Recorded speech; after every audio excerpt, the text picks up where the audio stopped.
people with like 4.0 perfect GPAs and like already cured cancer. It just doesn't work that way. So take a deep breath in with me.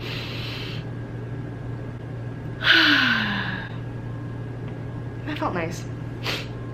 Oh, what was I talking about? Hey guys, welcome back to my YouTube channel. My name is Connie and today we are roasting myself again.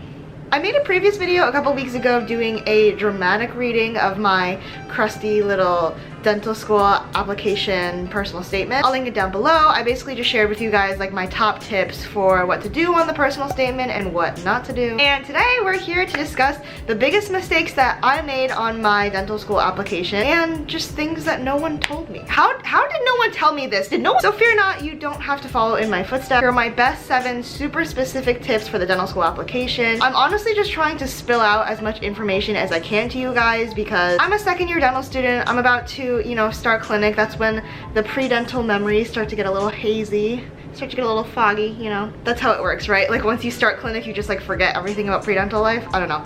So anyways, I thought I would just make this video and spew out everything that grandma can still remember while she can before she moves on. I don't know why grandma does this, but I like it. Before we get started, for those of you guys that are new here, I'm a dental student at Tufts University in Boston. I also happen to be a pharmacist. If you guys want to hear the story of why I decided to go to dental school after graduating from pharmacy school, I'll have the video linked down below. Now, on to the roasting.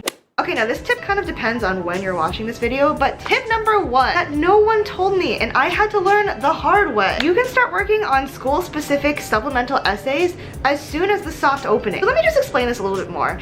Supplemental essays are basically these little mini essays that each school individually asks for. They're usually like 1 paragraph, maybe 2 max. And schools sometimes, not always, ask you for these essays to supplement to your personal statement, which your personal statement gets sent to every single school. So these are more like school-specific mini little side essays. So you have to work on these essays as well. And I was an idiot. I thought the soft opening meant that you were just inputting like your profile information, maybe adding in your grades and transcripts, and like boring information. That's about it. I felt so behind when I realized at the hard opening, which was like early June, that I could have actually been working on these essays the whole time. But wait until tip number 6 to see why I really shouldn't have worried. Let me break this down for people that are new to the whole dental school application process.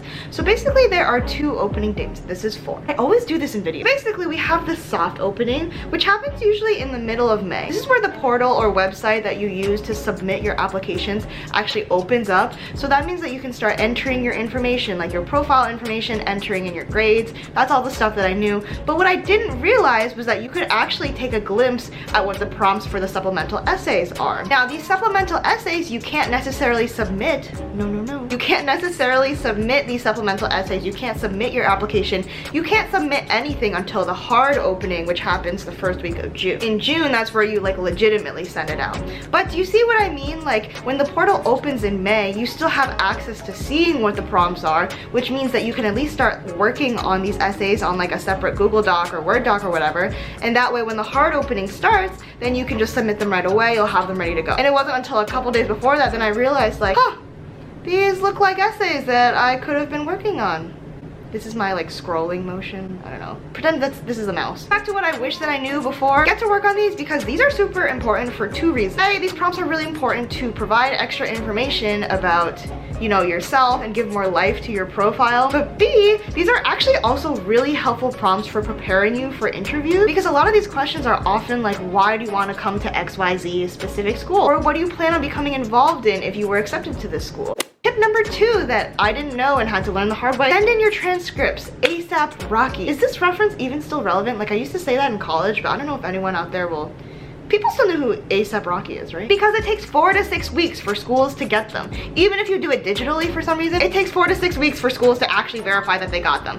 Because the school has to receive them first. And a lot of times they still do them by mail, which is, I don't know why. They either do it by mail or electronically. But not only do they have to receive them, someone else on their end I'm pretty sure, has to like process everything.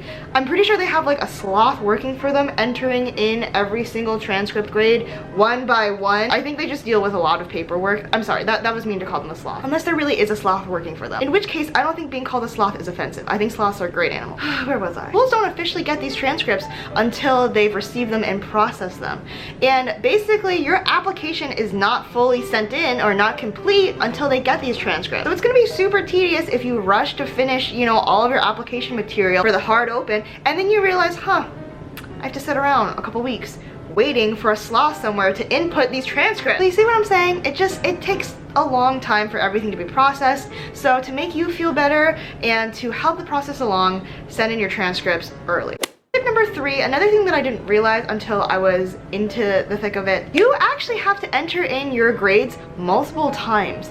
No one told me this. This gets real tedious real fast, my friends. And let me tell you why. Basically what happens is you first enter in all of your grades in your transcript into the grade/transcript section of your AdSAS like main profile. It's like one of the big like 4 parts when you first sign in. Can't miss it. Turn the corner, past the gas station, next to the little diner, can't miss it. Here's what I didn't know. For each school that you apply to, once you get to like the school specific part of the portal, they also have their own like grades entering section, because basically they list all of the prerequisites that they require. They'll be like, okay, we need to see that you have like 4 biology classes, 2 math classes, and then you have to enter again your grades in your transcript and be like, okay, these are my 4 biology classes and the grades I got, these are my 2 math classes and the grades I got, as if they don't get the transcript. Like, I don't really understand, like, what's the point of sending in a transcript and entering my grades if I have to do it a 3rd time? I don't know. I'm clearly still angry about this. I don't really understand. There has to be a better way. Can someone please write a letter maybe to AdSAS explaining, you know what, maybe I'll write a letter. There's 3 competencies and 6 exams in the next month, but sure, I'll write a letter to them. So just keep that in mind when you're inputting all of this information. I remember spending like full days in coffee shops trying to enter in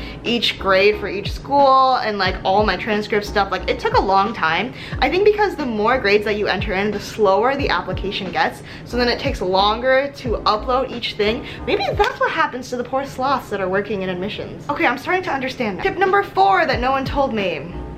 Okay, get closer. Even closer.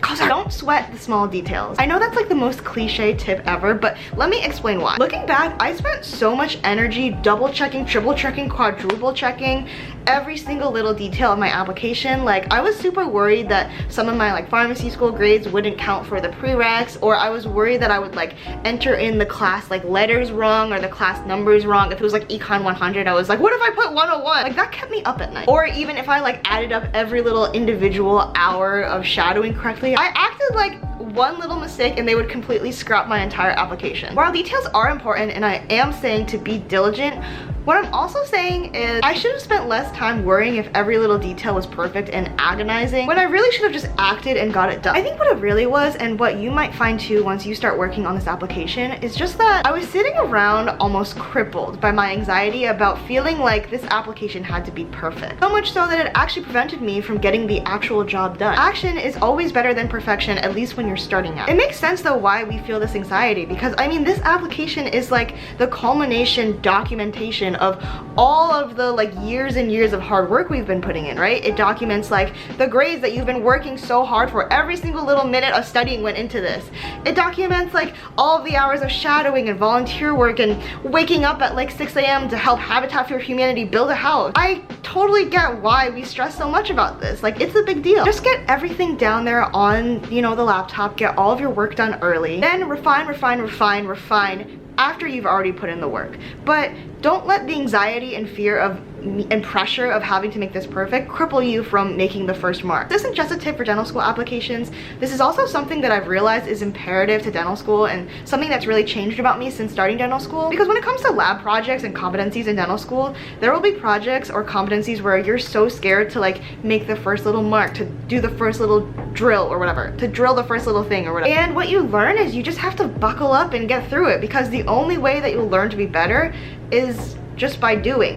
Okay, tip number 5. Now this isn't necessarily a mistake that I made, but it was something that really helped me a lot. What you're gonna do is open up a Google Doc or like a Word document and write down all of the schools that you're applying to, and then underneath them, write down their mission statement and write down their core values, right? Usually there's like 5 to 6 like buzzwords that they like. It's usually like diversity, service, integrity, compassion. Then what you're gonna do is look at your resume and see what previous experiences and opportunities you've had match up and can go underneath the category of these different core values. For example, if one of the core values of the school is service, list all the times that you did community service or experienced volunteering and that kind of thing. It's a really good way to show the admissions committee that you fit into what they're looking for. You're not changing yourself necessarily, you're just highlighting what it is about you and the experiences you've had that really fit into those criteria. Because I guarantee you, when these admissions people are looking through applications, they have some sort of like a rubric or marker or, you know, set of things, and more often than not, the school is using its own mission statement and its own core values to guide what would be a good applicant. This Google Doc will kind of be like your holy grail for all of the schools, because it's really going to help you organize your thoughts and help you fill out your supplemental essays that I talked about in tip number 1, and it's also really going to help you on interviews. This was the main research that I used to prepare for my different interviews that I went on, so that way you can kind of like keep the schools straight, and you can also kind of have a refresher on your own resume, because it's honestly easy to get pretty hazy on the stuff that you've already done if you haven't looked over your resume. Effectively, it's the same thing as looking over your resume, but this time it's really targeted to fit into those core values. Tip number 6, while you want to submit your application as early as possible and work on those supplemental essays as early as possible, ultimately don't stress so much about submitting your application on the first day or first week or whatever that the application hard opens. Now, I know you pre-dental people that are watching. I know you, and that's because I was you, okay? I know our personalities. We get super anxious. We always want to follow the rules. We always want to do things on time. We worry that everybody else is going to submit their essays on the first day, so then we also have to keep up with everyone. It just doesn't work that way. So take a deep breath in with me. That felt nice.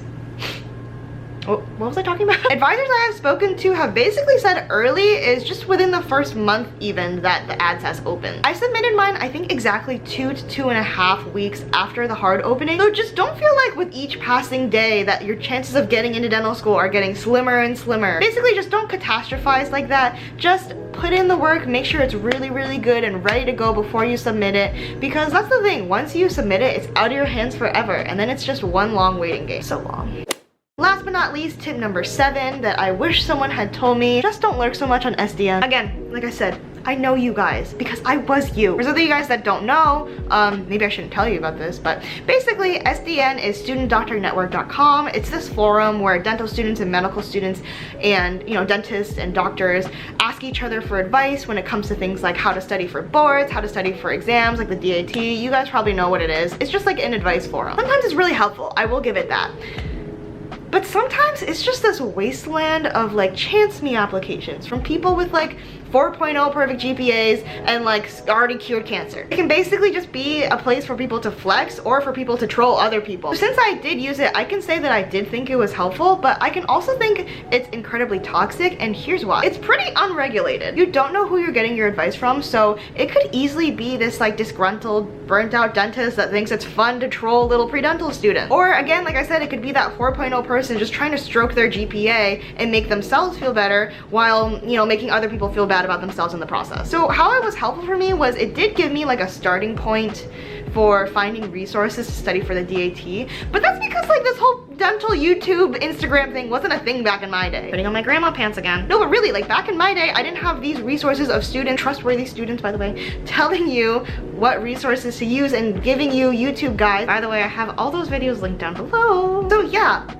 Student Doctor Network was all that I had. If you put too much stock into what these people on the internet are saying, then it might start to mess with your mental game. I spent so much time lurking on that website being like, oh my god, what did these people put on their application? Oh my god, these people got interviews already? I'm never gonna get an interview. Oh my god, this person has this GPA, I'm never gonna get in. Some people can handle it. Yeah, I'm sure. Good for you. But you know what? I'm petty and I couldn't handle it. I got really stressed out by that. When you're applying to dental schools, whether you know it or not, you're in a very vulnerable state. Like I said earlier, this is like the culmination. This is like the final thing that sums up everything that you've been working on. So when you're that frankly desperate to get in like I was, you'll take anyone's opinion, even just random people on the internet, and you feel like everyone is doing more than you. You feel like everyone knows more than you. You feel like everyone is like in on this thing and you're the only one that's out. So it's just really easy to discredit yourself and have imposter syndrome. Just find a few good close mentors, family and friends and advisors and dentists. Just find, you know, your small little group, listen to them, have them proofread everything, talk to them about everything and what they think, and then just put your blinders on and don't focus on what anybody else is doing, because what they're doing does not affect you. That way you know that you're putting in your most authentic and true work. Anyways, that's all that I have for you guys today. I hope that you found these 7 tips really helpful. Honestly, it was just such a blast from the past. If you guys are watching this and currently working on your applications, just hold on to like this amount of passion and joy that you have, because while it's really stressful, trust me, someday it'll be over before you know it. You'll be like me, already halfway through dental school, wondering how the heck these last 2 years have passed, and you'll kind of realize that everything worked out the way it was supposed to. If you're meant to be at a certain school, trust me, you will end up there. Comment down below what other dental application videos you'd like to see from me. I would be so happy to help you guys out. You can follow me on Instagram for more dental school application type tips at @thepharmadental. Subscribe down below if you're interested in more videos like this. And thanks so much for watching. I'll see you guys next time.